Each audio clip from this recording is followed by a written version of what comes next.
भगवान परशुराम ने क्यों किया 21 बार क्षत्रियों का नाश? क्या आपने कभी सोचा है कि एक ब्राह्मण होकर भी भगवान परशुराम ने हाथ में फरसा क्यों उठाए और वो भी केवल एक बार नहीं 21 बार क्षत्रियों का संहार क्यों किया? ये कोई क्रोध की कथा नहीं, ये धर्म है, अन्याय के प्रतिकार और सत्य की रक्षा की एक ऐसी अमर गाथा जो आज भी हमें प्रेरणा देती है। भगवान परशुराम ब्रह्म तेज और क्षत्रिय बल का संगम। भगवान परशुराम विष्णु के छठे अवतार माने जाते हैं। उनका जन्म हुआ एक ऋषि के घर में और उनके भीतर अग्नि थी अन्याय के विरुद्ध लड़ने। वे ब्राह्मण थे पर योद्धा भी। उनकी शिक्षा, उनका तप और उनका तेज सब कुछ अन्याय के विनाश के लिए समर्पित था। अन्याय की चिंगारी उनके पिता जमदग्नि का वध।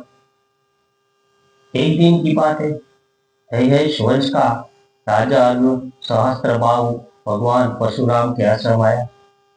वह उनके पिता ऋषि जमदग्नि से मिले और उनकी कामधेनु गाय को बलपूर्वक छीन कर ले गया।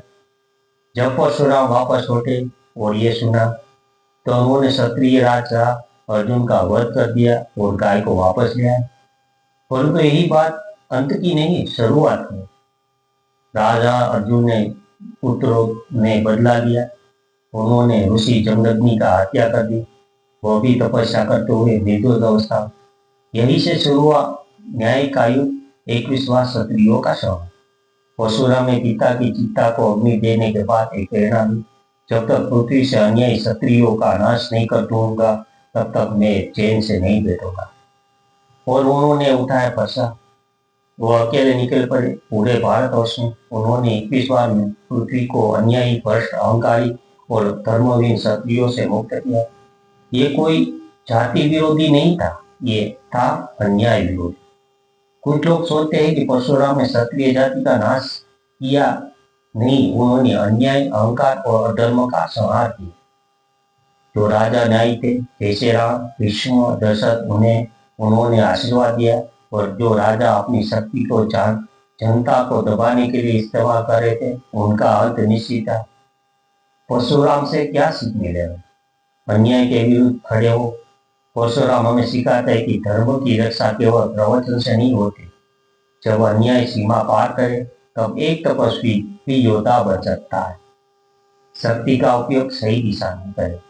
वे योद्धा थे पर अहंकार, उनकी शक्ति स्वयं के लिए नहीं, जनता के कल्याण के लिए थी। वो क्रोध को भी साथ दे तो वो न्याय बन जाता है। परशुराम का क्रोध भी संयमित था। उन्होंने युद्ध किया पर अधर्म के विरुद्ध, व्यक्ति से नहीं, उसके कर्म से युद्ध किया।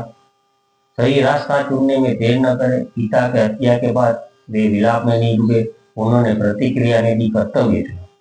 भगवान परशुराम की कहानी कोई पुरानी कहानी बल्कि आज का मार्गदर्शन। अगर आज हम अन्याय, भ्रष्टाचार और धर्म को देखकर चुप रहते हैं तो समझ लीजिए हम धर्म की रक्षा नहीं, उसका अपमान कर रहे हैं।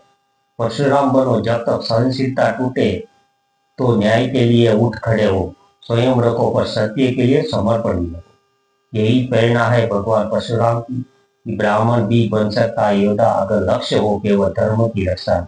जय परशुराम, हर हर Mahadev. Subscribe, like, share @mythology Bharat. धन्यवाद। देखते रहिए माइथोलॉजी चैनल। सब्सक्राइब कीजिए, लाइक कीजिए, शेयर कीजिए, हाइक कीजिए। नमस्कार।